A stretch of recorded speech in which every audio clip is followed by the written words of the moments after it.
Қамшы. Авторы Мақұлбек Ырысдәулет. Оқыған диктор Жұмабек Әлімханұлы. Ел жайлауға көшті. Былтырғыдай Ақшагүл 8 жасар баласы Тастемір екеуі жұртта қалды. Ұлы моншақты қоймен бір сиырды күндегі әдеті бойынша көгесекпен айдап жайылымға қарай белден асты. Осыны күтіп тұрғандай шығыс жақта қырқаға бір атты шыға келді. Баласын жайылымға шығарып салып тұрған Ақшагүл салт аттыға ұзақ қарады. Ол да бір орында қозғалмастан қаққан қазықтай тұр. Келіншек жез самауырынды далаға алып шығып, су құйып от салды. Үйге кіріп көрпелерді қағып сілкіп жинастырды. Қазан көтерді. Салт атты тұрған жотаға қарады. Жолаушы әлі бір орында қозғалмастан тұр екен. Үйге қайта кіріп, құрақ көрпенің жаңасын төседі. Көп ұзамай, «Кім бар?» деген дауыс шықты. Келіншек сыртқа шықты. «Біз бар, аттан түсіңіз, сусын ішіңіз» деген келіншек көзін көтерместен шегіншектеп үйге кіріп кетті. Үсті басын қағып, құндыз бөркімен қамшысын қолын ұстаған жолаушы табалдырықтан аттады. «Ассалаумағалейкум». «Саламат болыңыз, төрге шығыңыз». Келіншектің даусы дірілдеп шықты. Қара торы жүз алаулап, жүрегі лүпіл қақты. «Ақшагүл танымадың ба? Бұл мен ғой, Сайран». Қонақ бөркімен қамшысын төрдегі шеге келді. «Жайғаса беріңіз, мен самауырынды кіргізейін» деген келіншек сыртқа шығып кетті. Самауырын емес, жатаған үйдің сыртына қарай тез-тез жүрді. Неге екені белгісіз, қош жанардан ыстық жас сауғалады. Жаулығының ұшымен жасын сүртіп тұрып, өзінің осыншама неге көңілі босағанына таң қалды. «Таныдың ба?» дегені несі? Неге танымасын? Таныды. Ортадан жоғарғы бойы толысқаны болмаса, аса өзгермеген. Сонау жотаға атымен шыға келгенде-ақ сұлбасынан таныған. Сол кезде-ақ жүрегі солқылдап алқымына тығылған, күйеуінің қайтыс болған күннен бастап келер деген. Содан бері 2 жылдан асып барады. Мұның басына түскен ауыртпалықты Сайраның естімеуі мүмкін емес. Бір жағынан кешіккенін жақсылыққа балаған. Тыз етпе, көңілдің лүпіліне ерік бермей, бәрін өлшеп, пішіп алып шешім қабылдау аса маңызды екенін Ақшагүл жақсы біледі. Кешіккен сайын Сайраның өзіне деген ізгі байламмен келетіне сенімі нығайған. Бұған дейін де ол бір сәттік сезімнің жетегіне кетіп, көптің көңіліне қаяу түсіретін шешім қабылдамаған.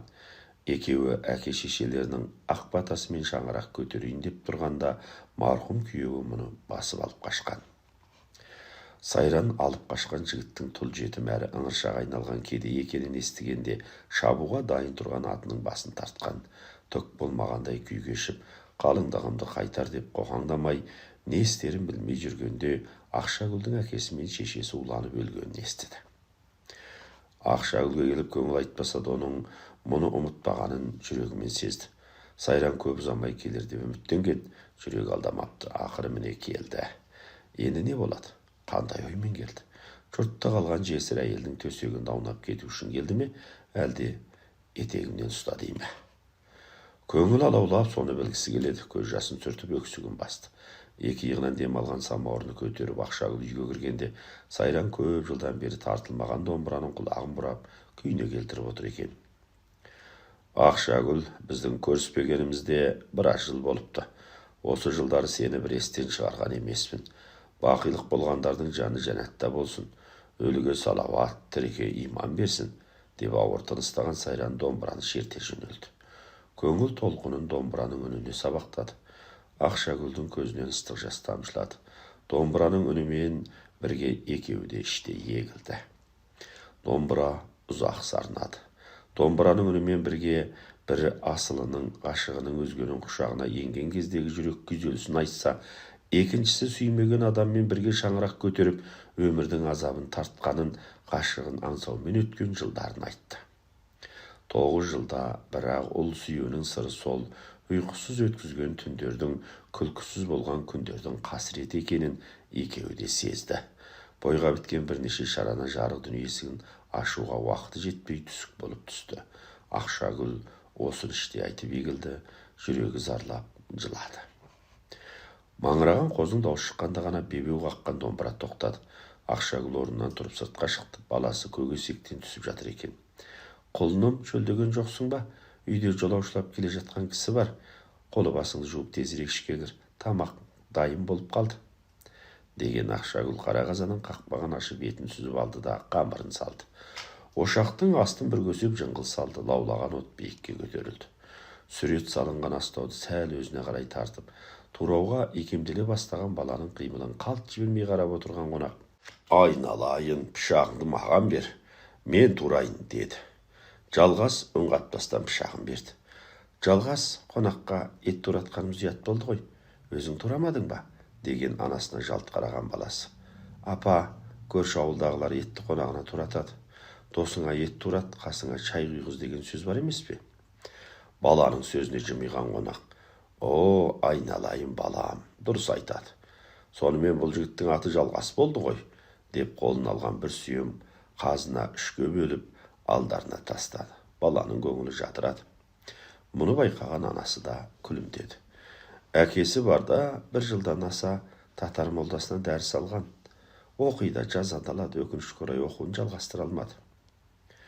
«Қамықпаңыз, Құдай қаласа әлі үлкен қалады, оқитын болады». Ет желінді бір-екі кеседен шай ішілді. Қонақ иелеріне рахметін айтып, дастарханға бата жасап, орнынан тұрды. Жалғас жүгіріп барып қонақтың атының шылбырын шешті.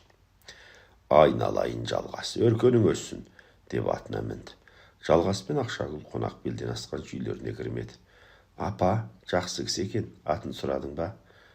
«Аты Сайран. Сіз танитын бе едіңіз?» Ақшагүл баласының сұрағын естімегендей дастарханды жинастыра бастады. Баласы сұрағын қайталамады. «Апа, қонақ қамшысын ұмытып кетіпті, қарашы, төрделеулі тұр», деген Жалғас аса жылдамдықпен қамшыны қолына алып жүгіріп тысқа шықты. Ақшагүлдің жүрегі жылып сала берді, қуанды. Артынша өзінің ойламаған жерден қуанғанына таңғалды. Қуанатынның да таңғалатын да себебі бар. Қуанатыны Сайранның қамшысын қалдырып кеткені, қайтып келем дегені. Ата-баба салты солай болған. Салт бойынша егер қонақтың қайтып келуін қаламаса, төрделі тұрған қамшыны алып босаға қылып қояды. Тіпті беріп жіберетінін де естіген. Қысқасы, Сайранның қайтып келетініне қуанды. Таңғалатыны, жастықтың алауымен бір-біріне ғашық болғандар, тағдырдың тәлкегімен өзгенің құшағында шаңырақ көтергендердің қосылуы мүмкін бе? Сайран күні бойы бір арнада тоғысайық, қосылайық деген жоқ. Алайда бекерден бекер келмеген анық.